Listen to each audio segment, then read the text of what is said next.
Hey, it's Ryan Scott. Welcome back to my kitchen. I'm excited to show you my one from one of the 1 to 5s in my new book called 1 to 5. My one today that I'm going to show you is my marinated portobello mushrooms. And from this marinated mushroom that's roasted at 400 degrees in the oven for about 20 minutes or so can turn into a portobello mayonnaise. Portobello french fries, my porto ganoush, which is like baba ganoush, which typically is eggplant, but instead we did it with portobellos, plus a couple of little twists I'm going to show you. One involves a burger. First and foremost, before we start getting prepped, I need to jump over to my oven and turn it up to 400 degrees. All right, now that my oven's set, that way I know that my portobellos are roast on high, that marinade will seep inside of them, but the marinade is the kicker. This has so much deliciousness inside of it, that's a word, trust me, that it just impacts and seeps inside these great, delicious vegetarian portobello mushrooms, which are great because they're meaty. They can withstand what you would normally think a chicken or a steak would be. But it's a great alternative to just, throwing a little bit of veggies into a nightly meal, which is perfectly fine. So I look for the nice large portobellos, which I have here. What you want to do is take off the stems first. I save the stems, I'll put them in the freezer. You can make a mushroom stock. You can turn around and make a mushroom puree or a mushroom soup with them. They are meaty and delicious, but I want to get to the heart of the mushroom, so I'm going to take them off so they cook evenly all the way through. So what we need to do now is go ahead and make our marinade. Our marinade can go from steak, chicken, fish, or veggie, which is what I'm doing right here. So our clean portobellos are ready. Now let's go ahead and make the marinade. In the marinade, I have white wine, I have red wine vinegar, I have balsamic, I have soy sauce, I have olive oil. You can see in the back already, I have over here, I'm making a big batch, but I want to show you just a single batch real quick, but I'm going to roast off 12 of these.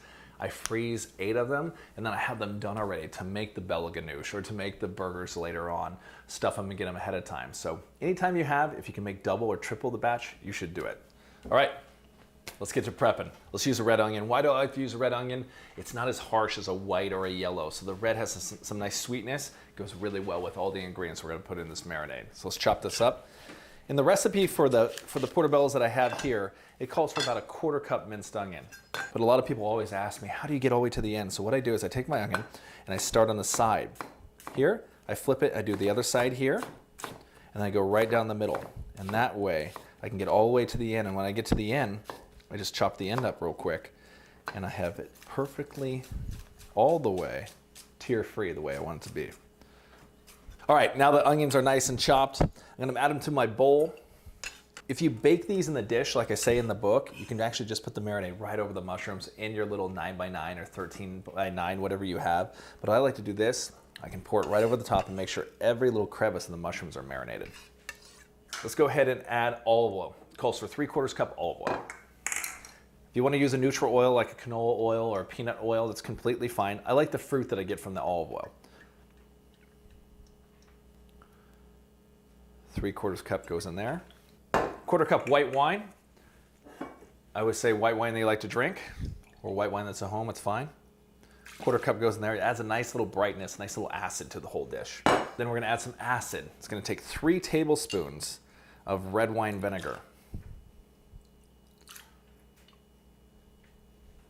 Then while you have the tablespoon measure out, you're going to add 3 tablespoons of soy sauce. You can use tamari if you like. You can use a gluten-free soy if you want. It's no big deal. I like the salt from here. We're not adding a lot of salt. So the soy is going to give it that impact. It's going to be really great. Plus the soy sauce caramelizes really well too. 2 tablespoons of balsamic vinegar. You like why red wine vinegar and balsamic?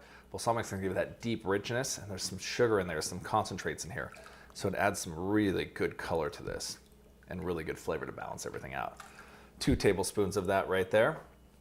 And it calls for 2 tablespoons of lemon juice. Typically 1 lemon. I'll get a tablespoon per side, so we're going to squeeze in a whole lemon.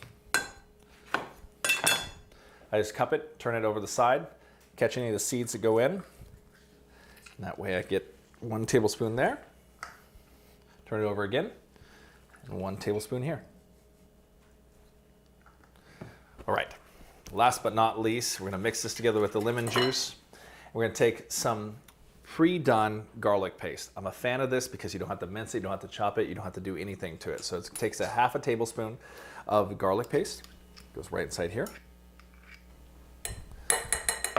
And then it's a 1/2 teaspoon of salt and a 1/2 teaspoon of pepper. So I'm gonna grab this guy here, 1/2 teaspoon salt, and fresh cracked pepper is great, but if you have ground pepper already, not a big deal. So this goes inside here.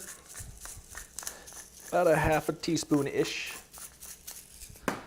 All right, mixy, whiskey. We got this whole thing together, guys. Make sure that we're good. This marinade is so great on veggies, meat, steak, but for my portobellos, it's so great. Just take these mushrooms, bring them in a whole sheet pan. I have another double batch I already made of this marinade. We're gonna pour it all over the top. We're gonna pop them into the fridge to marinate and then pop them in the oven. It goes from cold to hot. Look at how I can fit a full sheet pan, or I can fit appetizer plates in here. I can fit so much inside there, and that's why I love it so much. All right, so the mushrooms have been marinated on a great large sheet pan for about 2 to 3 hours. Remember, I tripled the recipe. Now they're getting all happy and merry all together. I'm gonna grab them from my fridge, pop open the door, and put them in the oven, let them bake for 20 minutes at 400 degrees, which I already preset the oven, so this is gonna be super easy.